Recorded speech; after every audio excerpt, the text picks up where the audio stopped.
Pre-show stretch. Pre-show stretch. Oh. There we are. All right. Hey, now we're live. Okay. Let's see if I got a notification. Frickin' Twitter app. Yeah. Oh, there it is. Okay. So, and you're streaming on ours as well. I stream on all three. That's so great. Yeah. Why doesn't it show up on mine? Why isn't What do you mean? it showing up? I see yours and the Business Brain one. So, and I see Shannon is live. Watch as Dave Hamilton and I record this week's episodes on the Business Brain Show live stream. Oh yeah, it's weird. It just says, I don't see the live stream.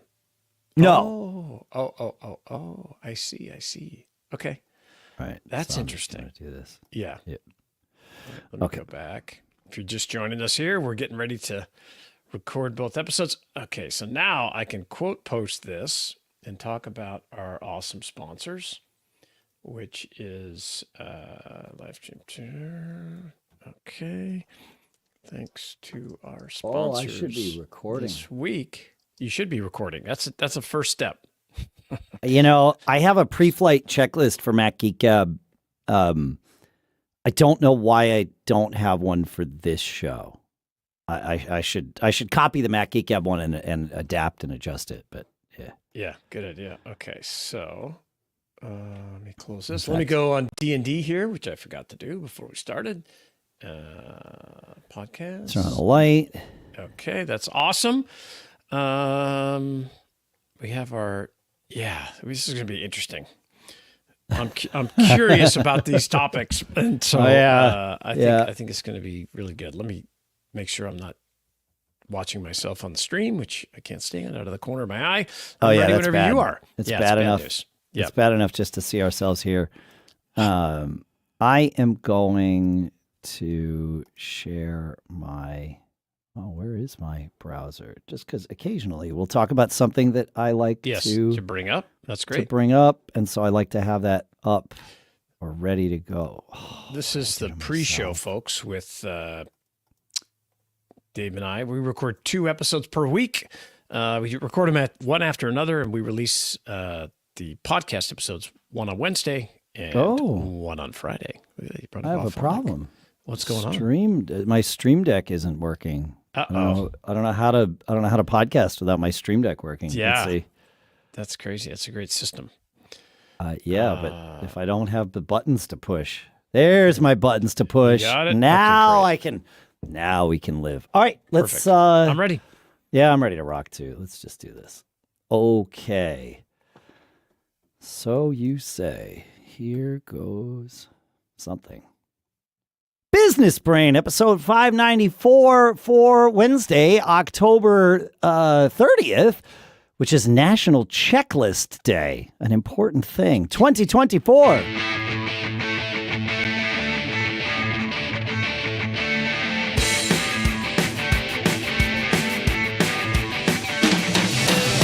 Greetings, folks, and welcome to Business Brain, the show where we take a few ideas, we dissect them, we crunch them, we use them to analyze and tune our business brains each and every time we get together. And it is good to analyze our business brains because that's an important thing, I think. Sponsors for this episode include Notion.com/businessbrain. That's where you can go and try Notion for free today. And also LegalZoom.com, where promo code BBShow, I know it's a little different, gets you 10% off any business formation product, excluding subscriptions. We'll talk more about both of those in a little bit. For now, here in Durham, New Hampshire, I'm Dave Hamilton. That was a mouthful, man. I'm Shannon Jean, still out here in Northern California. I love having those sponsors on because I use them both. And that's amazing. It's super great when we have products and services that we've used over the years to come on and sponsor our show. I love it. One thing I'll be happy next week. I'll be happy, hopefully, my text, the volume of texts that I get will drop considerably. Oh, because you're getting all the spam texts about the upcoming election? Yeah, it's driving me nuts. And I wanted to talk about talking about politics. I don't want to talk about politics. No, because we've made a good show over almost 10 years by in part by avoiding that as a subject. However, a lot of businesses do choose to talk about politics. And perhaps even more than that, a lot of businesses make decisions about their business and what companies they're going to work with or not work with because of politics. And so I want to talk about not just talking about politics in your business, but I want to talk about reacting to politics in your business and letting them influence your choices. Yeah, it's such a great topic.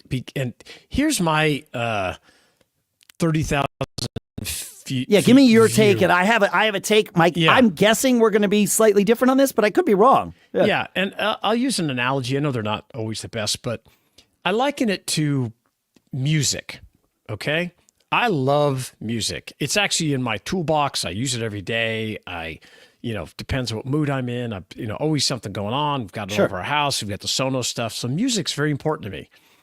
If I knew, and I'm just speculating here, but I feel pretty confident. If I knew about the politics of each artist that I listen to, I would argue that it would take something substantial away from the music that I'm enjoying so much. And to separate the artists from politics or whatever, I don't really care, right? I want to feel the music, feel that emotion, connect to the music. I'm connecting to the music and oftentimes with the artist as well, if you like them or follow them, whatever. But I try to go out of my way not to listen to if they do talk about politics, because I think it would change the way I feel about the music, right? I can't help it. It may endear them to you, or it may excommunicate them for you, right? And so I would rather remain politically agnostic to the musicians and the bands and the artists that I listen to and learn from, whatever. Sure. And I feel the same way about business.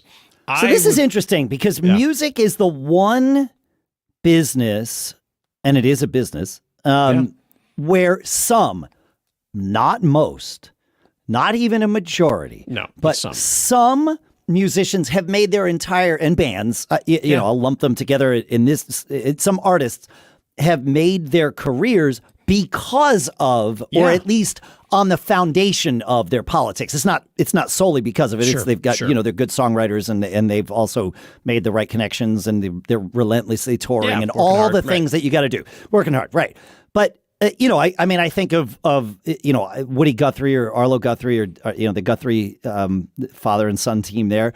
Absolutely, political with their music. James Taylor, absolutely political with his music. Green Day. Green Day.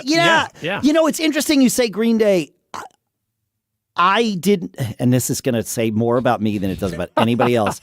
I did not think of Green Day as a political band, and it's ridiculous for me to say these words until this year when I saw them, and I've seen them many times, and I'm aware of their lyrics. I'm obviously aware that they're singing about politics and all of these things, but I never thought to call them a political band until this year when somebody commented on a post. I was like, I'm here at Fenway Park to see Green Day. And somebody was like, I hate those guys because of their politics or whatever. Well, that's it. Because I like their music. What are you talking about? Oh, yeah, you're right. Obvious. Duh. Yes. Of course they're a political band. Yes. But the same is true for REM. It's another band I loved. They founded on politics. And arguably Green Day was. Yeah. You should be able to love them and still enjoy the music. You don't have to buy into what their politics are. I like a lot of what hip hop or rap that I know the old man, but I'm not buying into the lyrics of rolling down the street in the Range Rover, rolling the window down and taking a shot at somebody. Right. But the rhythm is amazing and the song is great. So it's the same thing. Like you're not going to live the lyrics. I feel the same way but taking it over to the business side, I don't really want. I think it's great to be patriotic. Okay, I think that's great, and I also think it's great to promote people to do their patriotic duty, to vote, to get involved, to make your voice heard. I think that's 100%. Wonderful. Right? Yep. So if I was in business and was thinking about, gosh, how do I'm all fired up and I want to, whatever. I believe that's the way to do it is talk about the power of getting involved, because all politics is local, right? And don't get caught up in a lot of the national stuff that is often just political theater. But your help is needed on a local level so much. And then encouraging people to vote, all that kind of that. I think that's the way to do it, because you can attract, let's say, both sides of the team. Sure. So I agree with pretty much everything. Certainly the gist of what you said there. Yeah. I'm on board. The gist. Yeah. Let me spin this around a little bit. If you were doing business with someone, and it could be, one person or it could be a large company, and you were then, after you started doing business with them, you were then to find out that they had strong political opinions that were not in line with I don't want to say against the way you think, but not in line with the way you think. Would that change your decision to continue doing business with them? I don't think so. I have plenty of friends that I know are politically polar opposites of me, and I don't base that. I would think it's very shallow to base that on your friendship, obviously. Yeah. And I don't think I would change. I find myself being, I'm less attracted to a business if it's one way or another. It doesn't matter if you're promoting something I happen to agree with. If that's your big message, it's like, dude, I need a plumber or an HVAC person. Who's the best at that, right? And I don't care. I don't want to know. Yeah. No. Here's the thing. I think there are a lot of people like you and me, Shannon, and my guess is just because of the way podcasting works, most of our listeners are probably similar enough to you and me, because we tend to attract like-minded people to listen to our shows. That's just sort of the nature of podcasting. Yeah. Super smart, successul, right? Driven, attractive, all those things. All those things. Yeah. But I know that there are a lot of people out there that make business decisions, or what we would call business decisions, based on what they know about a company's politics or a person's politics or the leader of a company's politics, or any permutation of the above. And I think that's the reason I would continue to give the advice of keep your mouth shut about that stuff, especially in terms of your business. Yeah. Haven't we seen example after example of after example? That's right. It doesn't matter what topic or what your biases are. We all have them. You've seen it go wrong. So I agree with you. Keep your mouth shut. All right, folks, have you ever wished that your workspace was more like a Swiss Army knife and less like a junk drawer? That's one of the reasons I love our sponsor, Notion. I use it for one of my other businesses, and let me tell you, it is fantastic. Notion combines notes, docs, and projects into one beautifully designed space. And the new Notion AI, it's like having an entire research team that's all-knowing and never sleeps. Here's the magic.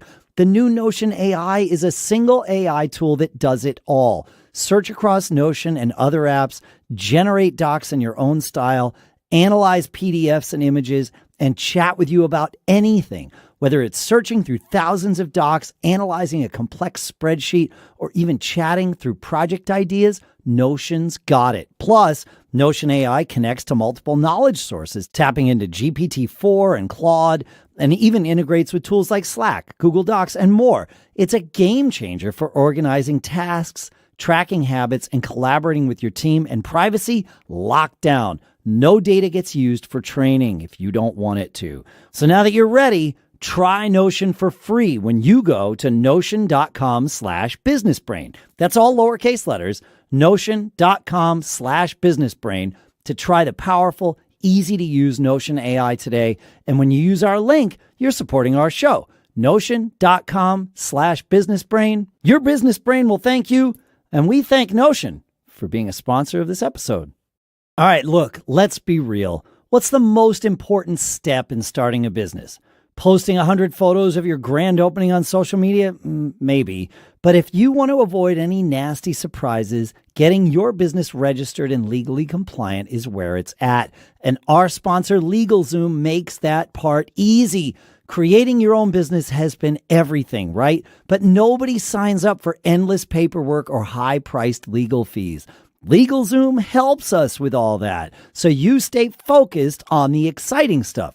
Whether it's forming your LLC, handling contracts, or connecting you with experienced attorneys, LegalZoom has your back. At LegalZoom, you can take care of your business legal needs in just a few clicks. No law degree required. With over 20 years of experience, they've helped launch and protect millions of businesses. Launch, run, and protect your business to make it official today at LegalZoom.com and use promo code BBSHOW to get 10% off any LegalZoom business formation product, excluding subscriptions and renewals. This expires December 31st of this year, 2024. Get everything you need from setup to success at LegalZoom.com and use promo code BBSHOW. LegalZoom.com and use promo code BBSHOW. And look, LegalZoom provides access to independent attorneys and self-service tools. LegalZoom is not a law firm and does not provide legal advice except where authorized through its subsidiary law firm, LZ Legal Services, LLC. And our thanks to LegalZoom for sponsoring this episode. All right, so we've talked about one way to ruin your business's credibility with people, and that is by by sharing your political views as part of your business. I thought. What's another way? Yeah, it's a good tie-in because there's a lot of, this election's crazy, and, there's lots of discussions about the media and whether independent or biased and different thing. And, we just had Jeff Bezos come out with an op-ed I thought was fascinating about trying to keep independence and doing things. And I thought there was some good touch to it. And, one of his comments was no one trusts the media, basically. And I was immediately thinking with my business brain, I'm like, nobody trusts your business if they don't know it. Nobody trusts your product, that it's going to solve the problem if they've never used it, right? So how do you overcome that? Because it's always so hard, especially if you're competing, if you're in a boring, quote, boring, but maybe very profitable business. How can you rebuild? He talked a lot about rebuilding, and they're taking steps to rebuild. And I would love to see that. But how do we do it for our own companies and our own business, right? Right. The first thing that comes to mind is really like under-promising and over-delivering, and exceeding people's expectations on whatever service or product that you give them or sell to them, because that news, bad news travels the fastest. But sure, the next, in line is when you really please somebody and they're surprised, because people are cynical, right? And they order something online and they're just waiting. They're not going to ship it on time. It's not going to get here. Yeah. It's not going to be what I got. I ordered a rug and I got a towel, this kind of thing. You have that first chance to really show that you are adding value. We are selling a product or a service that's really good, and we believe in it, and it's going to change your life. That's got to be number one. Yeah, you're right. I spend so much. I never thought about this until just now. I spend and have for decades spent so much energy earning the trust of my current and potential future customers, my current and potential future vendors, my current and potential future competitors, my current and potential future employees and contractors, right? Like, if I could, and this is like I'm having a moment here, because if I could distill down the thing where I spend the most of my energy, it is credibility. And it feeds everything else that we do. Obviously, I don't just sit here and fret about it. It's I like to take a bias towards action. I don't always succeed at that because I fail more than I succeed, but it's baked into all of the actions that we do too. Replying to people quickly, being accurate, being friendly, being reliable, like all of those things boil down to credibility. And it's interesting. I've never stopped to think about this before because I'm hyper aware of the value of that credibility in whatever market I'm in. And it's fascinating to me when I can watch the scales tip. This year has been a different year for Gig Gab, the third podcast that I do, right? I do this one, I do Mac Geek Gab, which I've been doing for 20 years. And Gig Gab, ironically... Format totally changed this year, right? It started on the exact same day as this. So it's been going just as long. But this year, the format changed because my co-host left the show, at least on a regular basis. So I had to start doing different things. And a lot of what I've been doing has involved outreach to the industry. And it was about 6 months. It was about June of this year. After I'd been, he left at the end of last year. So I had like 6 months of hitting it hard. And it was initially I played it safe a little bit. I brought in like guest co-hosts and guests that I kind of knew and, felt it out because I don't know. That's what I did. It's a transition. Right. Sure. But then it was like, well, I gotta swim in a different pool here. And so I got to go fishing. And as I started bringing in other people and being more confident with, okay, yeah, that went well. Let me do this. Let me do that.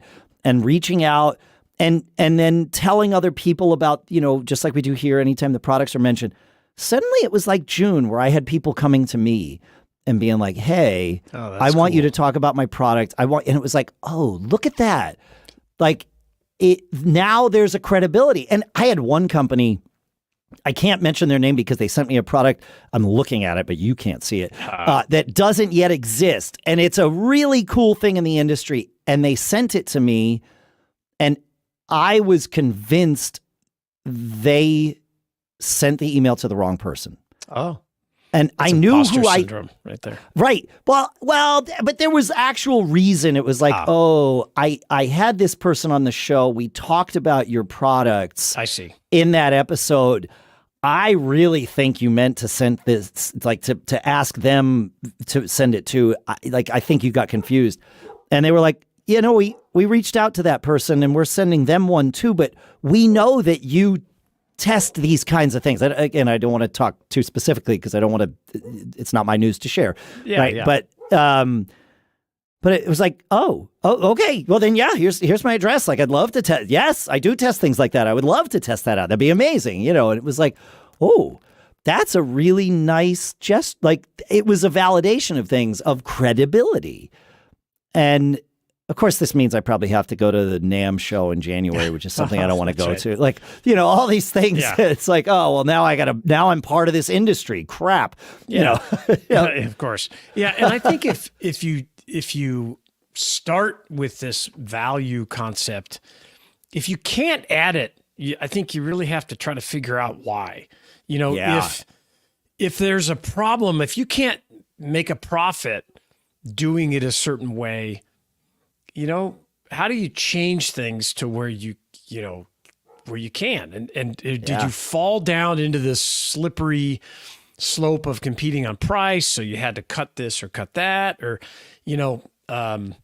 people pay for quality and they pay for timeliness. Like, you need something done at your house. You go online to 5 different websites and fill out a contact form. You're lucky if you hear back from one. It's amazing. Right. It's crazy. Yeah. It's crazy. And so that value add focus on, credibility, I think it's just a great place to start. And, but I think we all have to work at it. Like you said, it is a constant fight, every time. When I did that handbag experiment, and eventually sold like 7,000 handbags. Well, I didn't start by selling $5,000 handbags. I would have been laughed out of the room. I sold $50 handbags, and then I built up a following and then credibility, and over that, then I sold a $300, $400, $500 handbag, and then I put, oh shoot, man, I could get an $800, $1,000. So It took me a year and a half before I was, okay, now I can probably get $2,500. Now I could, because there was all this credibility stacked up and all these great reviews. And they didn't care that somebody had spent $50. They just saw the review that said, man, shipped it fast. It met my it was so great. They have no idea. There's no dollar amount next to it. So offer services. Maybe you need to offer an inexpensive solution. Like, you know how everybody, $79 clean your vents, or I don't know, whatever. Yeah. Do it for free and get all those reviews and stack them up. And then you get the people that want to come spend 10 grand on your HVAC. That's my tip of the day. No, it's great. I'm glad you brought this topic up. It's interesting. It's important, man. We fight Let against us know it what all you the time. think, folks. Let us know what you think, not thinks. Let us know what you think, folks. See, I want my grammar to be accurate. To add to my credibility stack. That's the credibility term. Stack. Oh, the credibility stack. All right. That's good. You got it. Credibility stack. Yeah. What's in your credibility stack, folks? Feedback at businessbrain.show. Yes. Thank you so much. And yeah. Feedback at businessbrain.show. Think about this. I'm credibility stack. That's good. That's another t-shirt. It's on the t-shirt. Yep. I'm adding it to the list right now. Keep living that charmed life. We'll see you on Friday. I like it. I like it too. Credibility stack is great. I've got, let me tell you what our t-shirt, our Business Brain t-shirt collection. Okay. Number 1, mistakes are tuition. Yes, of course. Number 2, all businesses are in the customer service business. Yes. Number 3, we are in the problem solving business. Yes. And also adjacent, no problems equal no business. And the latest, what's in your credibility stack? I like that. That's amazing. Yeah. I also like, I left this one out, but I like it so much. Don't make fear-based decisions. Yeah, that's another. That's an old standby that we've talked about for years. That was perhaps our first, that might have been. May predate every business is the customer service business. I don't know, because I think I've been saying that longer than this show exists. Maybe. Yeah. I don't know. Maybe. Yeah, it's a great one. It's good. Yeah. So yeah, we have some good stuff. So if you're on the live stream, we're in between episodes right now because we're going to record the Friday episode just in a few minutes. Dave is spinning knobs and pressing buttons and getting that episode ready for just a little bit of post-production that we have to do, but not much. We push these episodes out real quick. Yep. And that's what's kept us on track for 10 years and 594 episodes. A few weeks, we'll be at 600. That's amazing. Yeah, that is crazy. Okay, we have your AI topic. I have another topic that we could fit in if we have time. We will. Yeah. It's about a post that I did yesterday that great. I think we can all relate to. If you have a spouse or a significant other, that'd be great. I meant to mention in my little diatribe about how GigGab has grown. I just recorded. Did I tell you this? I just recorded with Buck Dharma. I don't know who that is, but I'm sure it's impressive. I'm so sorry. So you don't have to apologize. Most people don't know him by name. Okay. But if I mention the songs that he has written, sang, and played guitar on, then I think all of this will change. He is, and for the band that these songs for, he is the longest and longest running member of this band. He helped form it. Godzilla, Burning for You, and Don't Fear the Reaper. Oh my gosh, yeah, classics. Yeah. I think I have that tattoo right in the back. Yeah, that's awesome. That is great. It's amazing to me how all the varied ways of creating a business. Because if you're a songwriter, you're the business of selling songs, absolutely. Right? And how I love that podcast, The Economics of Everyday Things. And they did an episode on My Sharona and talked about how, the millions and millions of dollars that one song has generated. And, it's how it gets resurrected every few years, used in a movie or different things. And I really was fascinated how it is the song. Well, I don't know if this is correct, but according to the show, sure, if you got songwriting credits, your residual payments were just significantly higher than just being a performer, right? Oh my gosh. Well, for a song like that. Yes. Yeah, for a song like for that. sure. Yeah. Oh, 100%. Oh yeah. Yeah. And so it was fascinating. I was amazed and impressed and excited about, how much cash was coming in. I have a friend who was in an 80 this 80s hair metal band called Steelheart. Okay. That you might know they had a number one hit. They had a couple of top fives, but I think their only number one was this song called "Never Gonna Let You Go." Everybody knows it as "Angel Eyes." It said "Angel Eyes." Oh yeah. Sure. And he wasn't the singer. Mike Mativic was the singer in the band, but Jimmy was my friend as bass player. He co-wrote those songs with Mike, all of them. Nice. I played in a Beatles, Stones, Motown cover band with Jimmy years later, and really nice guy. Taught me so much about how to hear and feel rock and roll. It was amazing. Cool. Like a really good guy.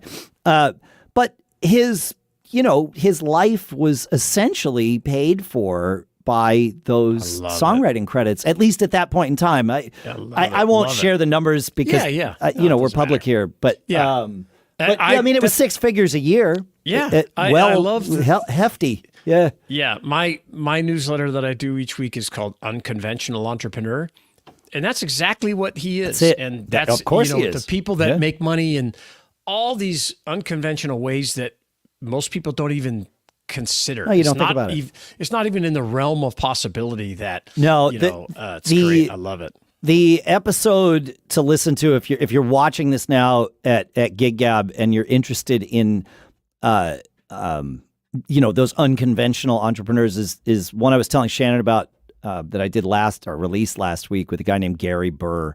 I'll put it. I think I can put it in the comments, and that kind of feeds it out to most things. I don't know. Nice, but I'll put it out there. Yeah, cool. He's a songwriter, but super unconventional path to get there, and then this is what he does. And you don't know his name, but you damn sure heard his songs. Yeah, that's just the best. Cool. Yeah, he's written a lot of number one hits. Yeah, fantastic. All right, fantastic. Cool. You ready to go? I am ready to go. Yeah, let me put this in the right spot here, because if I don't, then I get lost when I start looking around, and that's bad.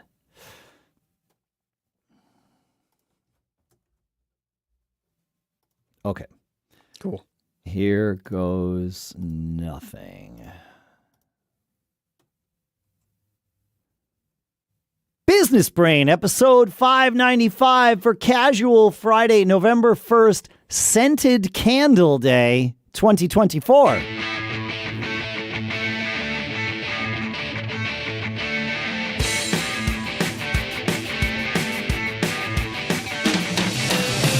Greetings, folks, and welcome to Business Brain, the show where we take some ideas, we analyze some ideas, we dissect some ideas in order to best tune our business brains every single time we get together.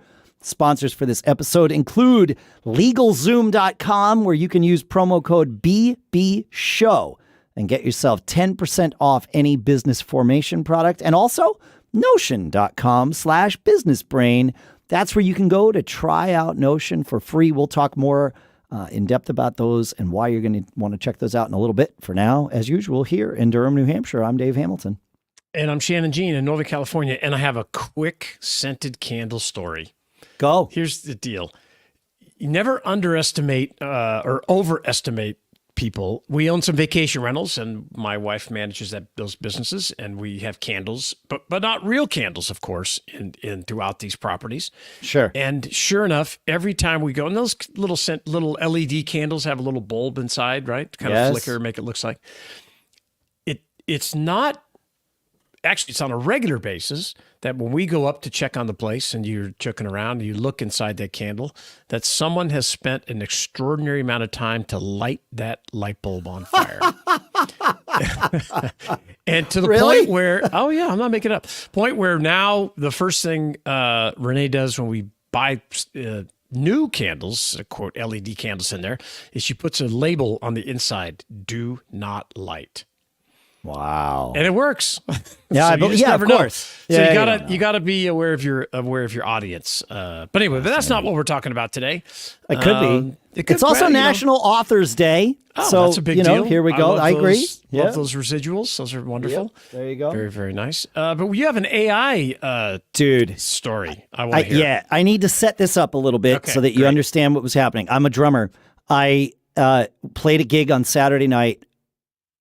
About 3 weeks ago, the club tells us, hey, it's our big Halloween party, plus it's our 15th birthday. We're having another band open for you. Okay, fine. Pay stays the same for us. I see. All Okay. those things. Like, sure, sounds good.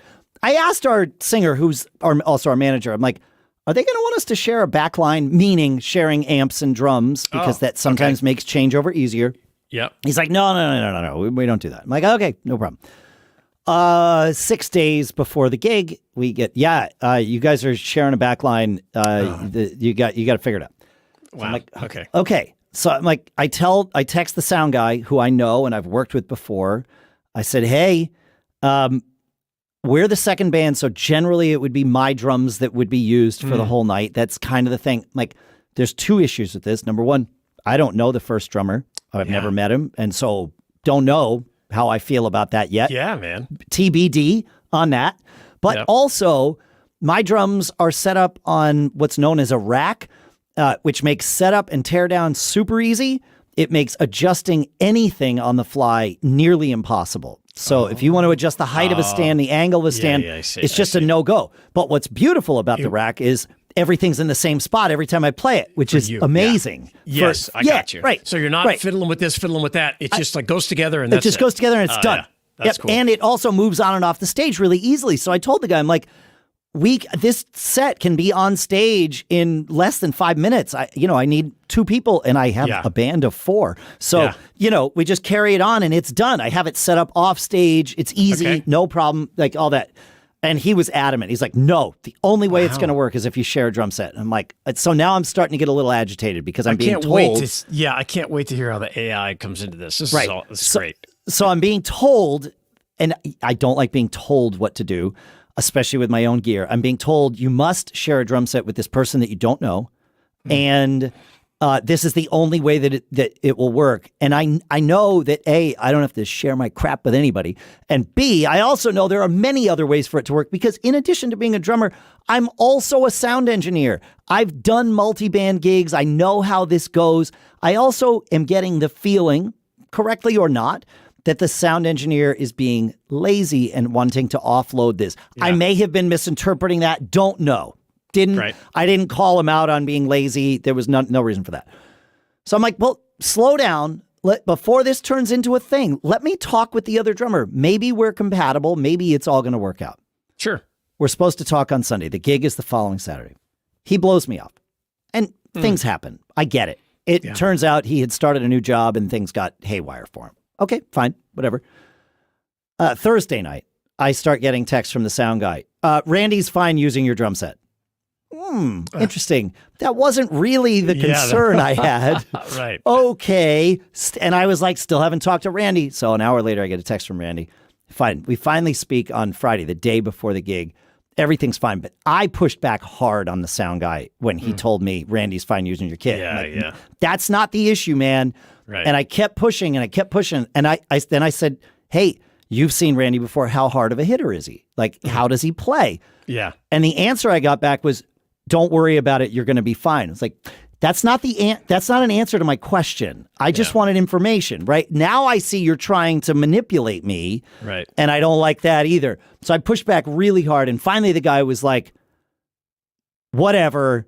I've said my piece. It was clear he was pissed. Wow. I'm like, okay. And it's like same. Also same. Like, but he didn't see that he was doing anything wrong.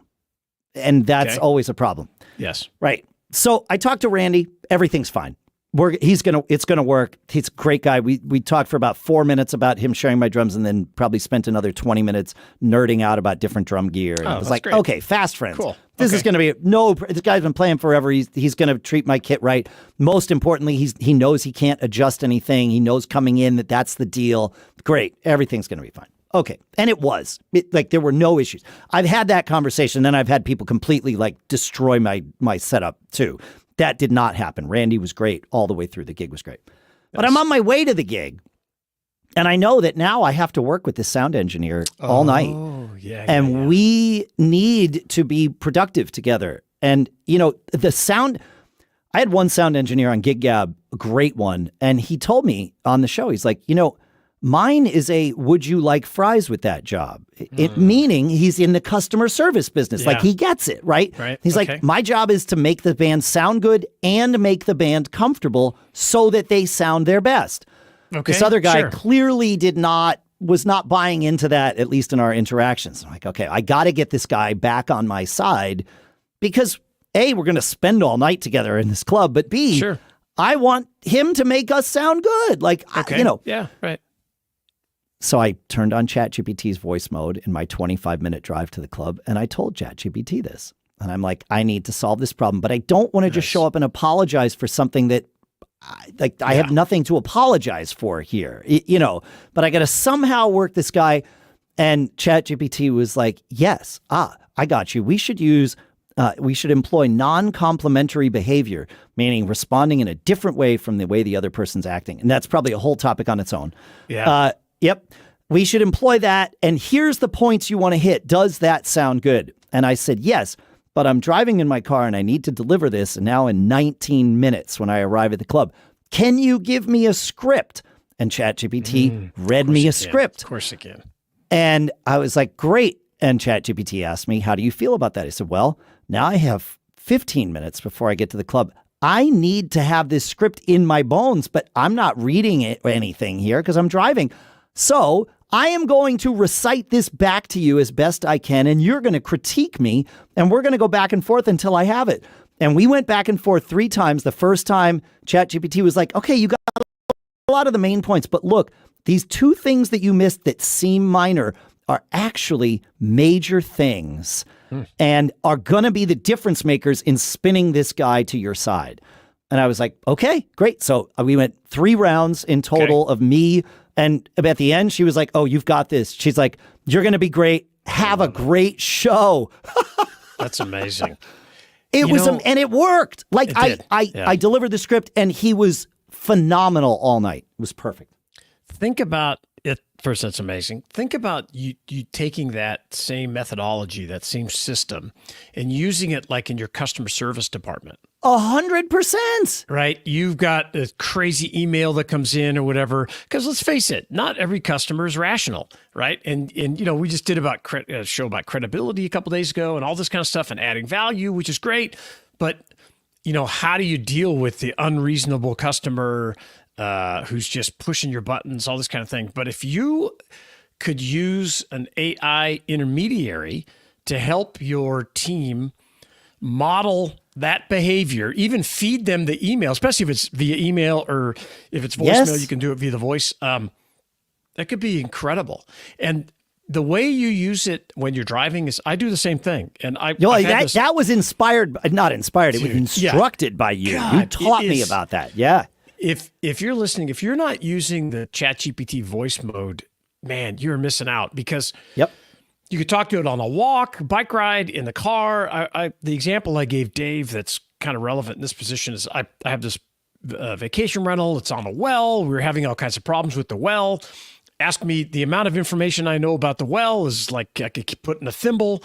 But on the car ride home, I got so frustrated, and I'd heard someone else talking about the voice mode, and I turned it on. I just said, hey, I'm going to give you the symptoms of this water problem I'm having with this well.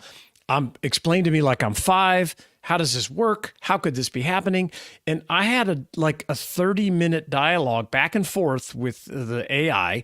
And I just kept these aha moments like, oh, wow. Okay, that's how it works. That's how it works. And then when I got back to my office, all of that conversation is in my history as text, so I could review it. You know, so using it in your business and your life, man, is super powerful. And it's the best $20 a month you'll ever spend in your life. I guarantee it. And implementing it with your team and your employees for training or just like there's just so much. And you owe it to yourself to research this and see how it can change your life and not be nervous about it or whatever. But, the more you learn about it, the more powerful it's going to be for you. All right, folks, have you ever wished that your workspace was more like a Swiss Army knife and less like a junk drawer? That's one of the reasons I love our sponsor, Notion. I use it for one of my other businesses, and let me tell you, it is fantastic.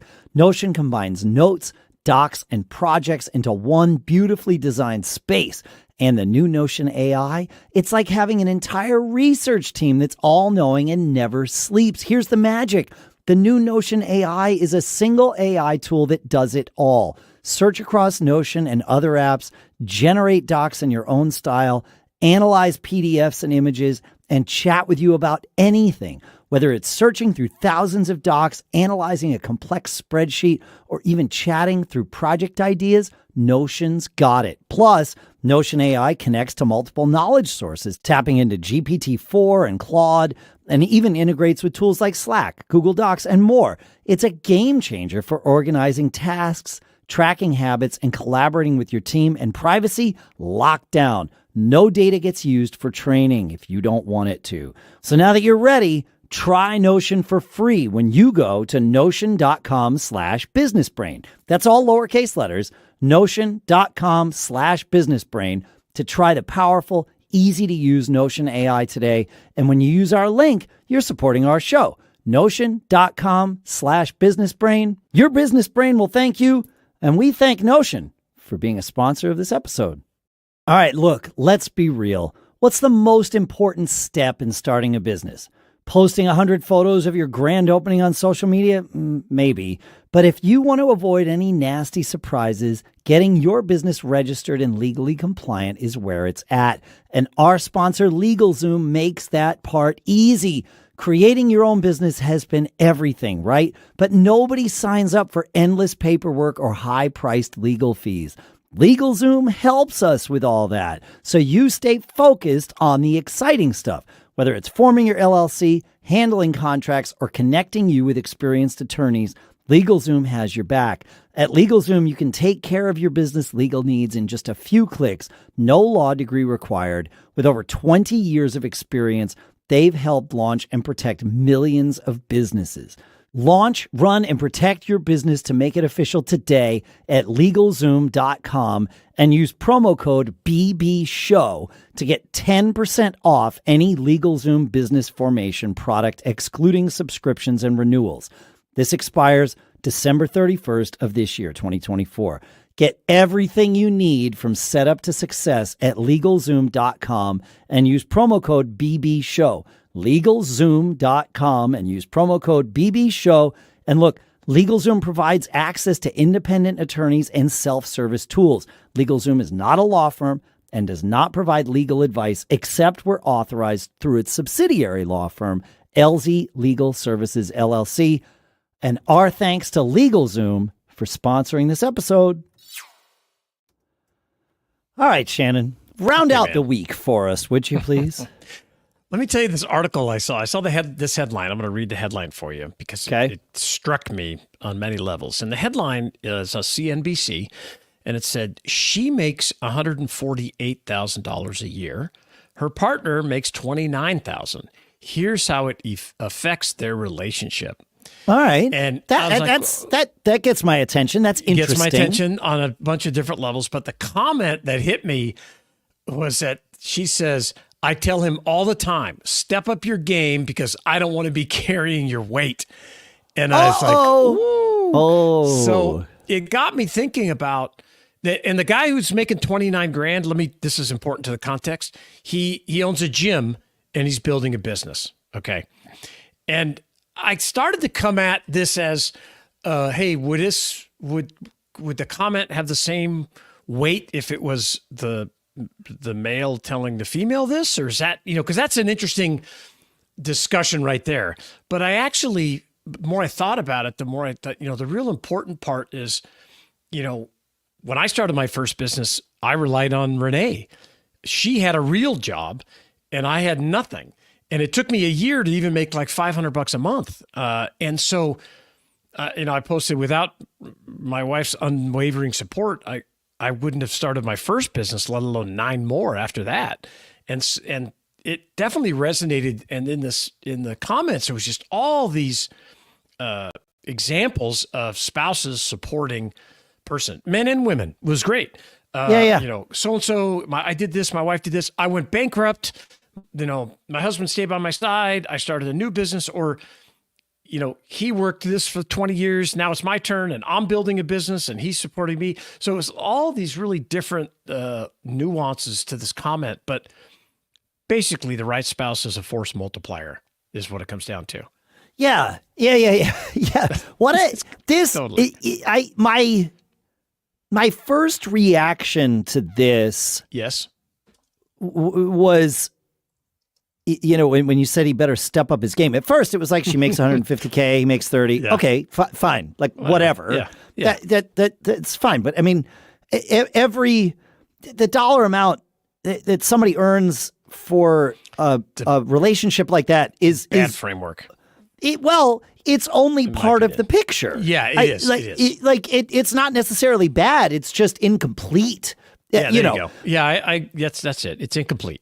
It's incomplete Context. Yeah. No, not at all. And it was like, okay, I get that this is a headline. Great. Yeah. Well, her comment about he better step up his game, that my first thought to my head was they are not life partners. They are business partners. Yeah. Yeah, you're right. You're right. Well, I mean, and bad business partners at that, because I've had many businesses, most of which have had partners. And if we drew a line to, okay, who brought in more revenue for the business, it's also incomplete, right? Like, it's like, okay, well, one person, if let's say person A is doing sales and person B is building widgets, right? Yep. Well, person A is going to get credit for those sales, but that doesn't mean what did they have to sell? Well, the widgets. Did you have those without person B making the widgets? No. Oh, well then, it's, I don't know, man. Yeah, it's a tough one. It obviously, it's written to catch your attention. Of course, yeah. And you can break it down in different ways, but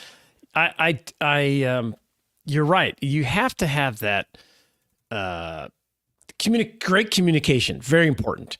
And if someone wants to start something and they're fighting, I get it. Maybe there's some kind of how long is the runway before?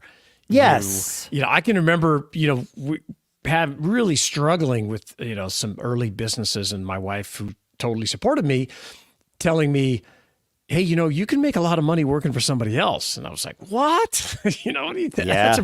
And she was right. But, I was able to turn things around and get it producing quick enough. But there's been at some point you gotta. Yeah. It's nice to, like you say, the right spouse is a force multiplier. I agree with that.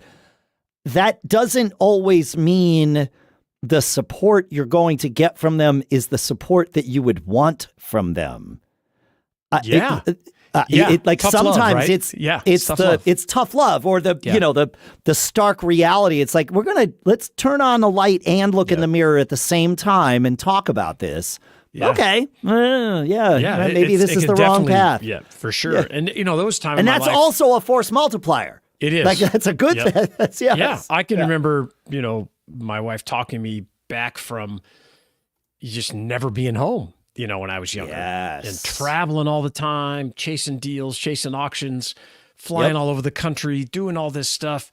And I just remember, I'll never forget it, because I was like, well, if we want to get achieve these things and get a bigger house and do that. And her comment was like, I don't need any of that. I need you to be here. Our kids are little, be here at the end of the day, be involved with their activities, and, this kind of thing. And it really hit me, and I changed everything. Same. I had the same conversation. Yes. Yeah. And I am, of all the things that Lisa sort of illuminated for me, She certainly didn't mandate it, but she kind of spelled it out in a way that was like, oh, wait a minute. Of all the things she illuminated for me, that's certainly one of the top 5, if not the top 1 that I am most thankful for. Yeah, it makes a big deal. You have to have it because you get, as an entrepreneur, you get obsessed with this stuff. It's part of my being and who I am and my personality and my ego and all that stuff. So I don't know how to separate it. And that's just the way I am.